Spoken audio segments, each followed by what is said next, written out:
Okay, guys, this verses of the day.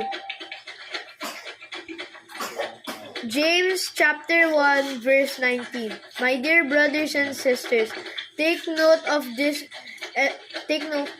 Everyone should be quick to listen, slow to speak, and slow to become angry. Verse 2 of the day. Proverbs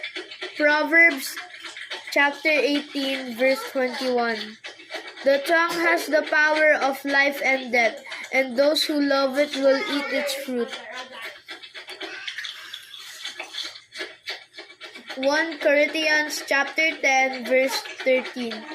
No temptation has overtaken you except what is common to mankind, and God is faithful. He will not let you be tempted beyond what you can bear. But when you are tempted, He will also provide a way out that you could endure it.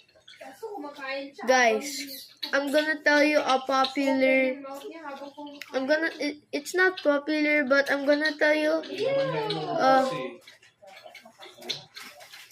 one sentence. Man walked the way, and God made the way, but God made the way. How did God make the? How did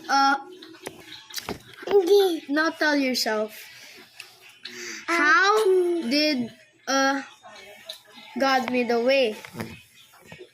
So God made a way by, and then think in your mind to get the answer. Okay. Man walked the way, but God made the way.